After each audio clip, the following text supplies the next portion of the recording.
Hello. So, welcome to the second lesson where we're going to talk about how we actually code in Wolfram Language and how we use a notebook. So, our learning objectives for this lesson are that we should be able to organize our text and code using Wolfram's notebook environment. We should be able to identify correct syntax for Wolfram Language, and we should be able to search for information in the Wolfram documentation. So let's start out with notebooks. What's a notebook? Well, we run all of Wolfram Language in a notebook environment. So that means that we can use a notebook like the one that you can see right now to code and also to create interactive documents. Notebooks are made up of cells, which is what we call each little piece of the notebook. These cells can have text or code, or they can be output cells, which is the output from the code. So there are a lot of basic things that you can do just like in a normal word processor in a notebook.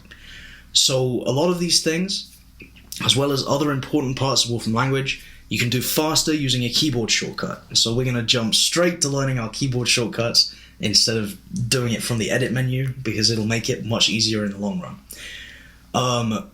You do a keyboard shortcut by pressing multiple keys at the same time. So you'd hold down the first key and hit the second key with your next finger.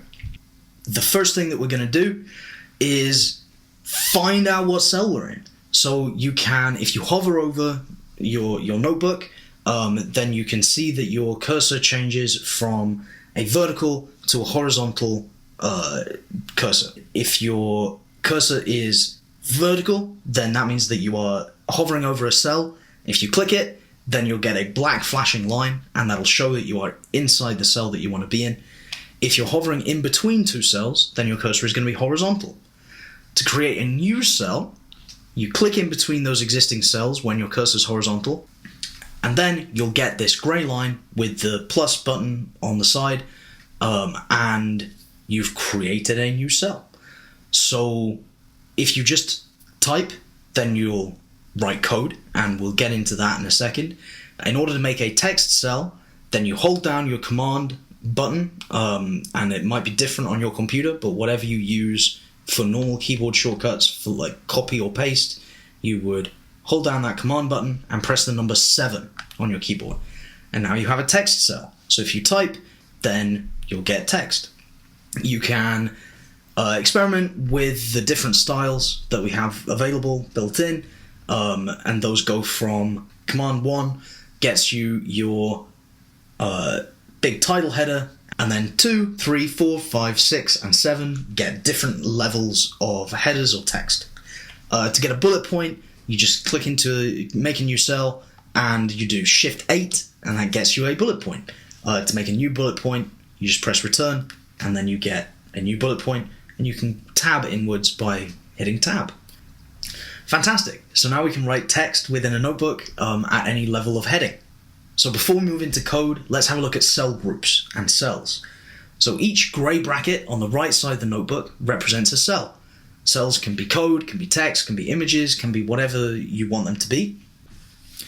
You can select a cell just by clicking on that grey bracket. If you click it, then now your cell is selected, and you can delete it or copy it or whatever you want to do with that full cell. Titles will automatically create a cell group. So if we look at the bracket on the right hand side of this notebook, you'll see layers of the grey brackets going along. And you can see that the text and bullet cells under the section heading are all included in the group. So that means that you can select or copy or delete entire sections at a time by clicking on the far right bracket that encompasses the ones that you want to select. You can also close a cell group by just clicking on its bracket twice, and this will hide the cells in that section and gives you this nice little arrow button that you can use to reopen the group. So now that we've learned how to use a notebook as a text editor, as a word processor, we can also use it for code, which is kind of its core purpose. So if you type directly into a new cell in a notebook without using any of the text styles that we talked about above, what you type will be interpreted as code. So for example, if we type 2 plus 2, that's code.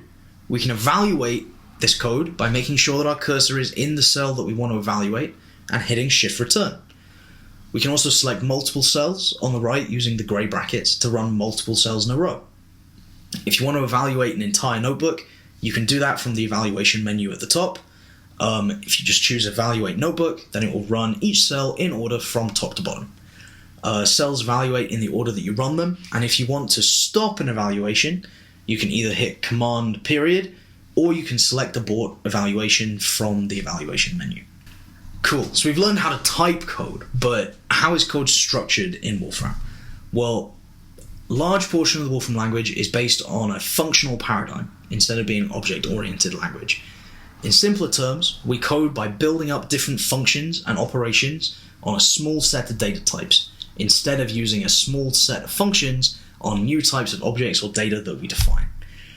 To use functions in Wolfram language, we follow the same structure each time, the same syntax, which is capitalized name of the function, open square brackets, the arguments that we're including, and close square brackets. So let's find the square root of a number as an example. So the function for finding a square root is square root.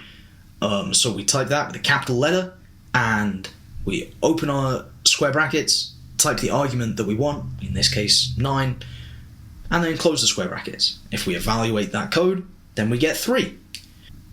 A lot of frequently used operations have a shorthand or a shorter way to write them. So we've seen already that 2 plus 2 evaluates to 4, but all of our math operations have a full form. So we can see that if we type plus, open square brackets, 1, comma 1, close square brackets, then we get 2. And we can do that exactly the same thing with times and power and all kinds of all the math functions.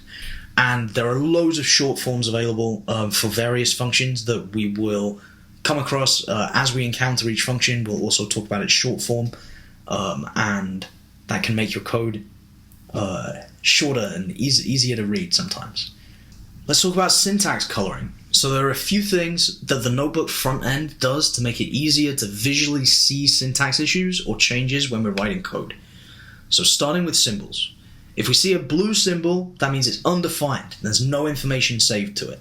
So if I just type hello, then Wolfram doesn't know what to do with that. So it's blue, it doesn't mean anything, it doesn't have anything saved to it, it's undefined. If we see a black symbol, that means it is defined, like a built-in function name. So for example, we can see that plot is defined here. Wolfram knows what to do with it, everything's good. If I tell Wolfram that hello is equal to 5, and then I run that line, then now it knows what hello means, and so it turned black. So now if I run hello separately, then it says, I know what to do now, it's 5. Some more syntax highlighting stuff that we'll get much more into as we go through this course. If we see a symbol that's green, it means that that symbol is being used for a local variable. So instead of being in the whole notebook, it's just in this line. So in this case, x is 3, but only in this line.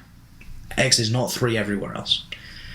If we see a teal symbol, that means the symbol is being used in a very special way by that function. So for example, the table function will make things teal when they are being used in the special way within this function. Outside of just function names, we can also see when operations are missing or incomplete. So brackets without their pair will turn red, and missing arguments will be indicated with a red arrow. And since Wolfram uses the functional paradigm, we'll often find ourselves nesting functions inside of other ones. The function and the brackets that our cursor is currently inside will highlight in yellow so that we can keep track of where we are as we're writing code. So if we click in different places through this piece of code, we'll see which parts highlight. We'll be able to see the function and the brackets that contain the arguments of the function as we click on them. The last thing we want to talk about is autocomplete for code. So if you start typing in the name of a function, Wolfram will find the function that you're looking for and give you a list of potential functions that you might mean, and you can hit tab or enter to select that function, and then the whole thing will appear, so you don't have to type the whole name of the function each time. The syntax highlighting makes it much easier to write code, makes it much quicker, and can be really helpful when you're trying to read or write your code. So the most important part of learning to code is learning how to look things up. Even very experienced coders and scientists look up how to do things in documentation. It's way more important to understand what you're doing and what you need to find out than it is to memorize exactly how to solve a particular problem. This means that you'll be able to solve lots of different problems as you move through your coding experience. Wolfram Language is particularly well documented. So if you go to Help in the toolbar and click Wolfram Documentation, then you can open the documentation, which is organized by topic, so it's really easy to find what you want.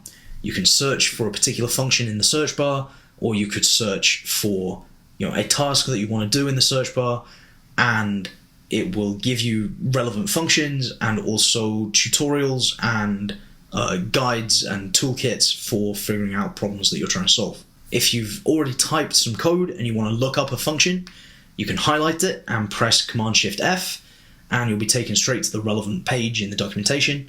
You can also hover over the function with your cursor and click the little eye symbol, and that will take you straight to the page. You can also get a brief summary of the documentation by using a question mark before the function.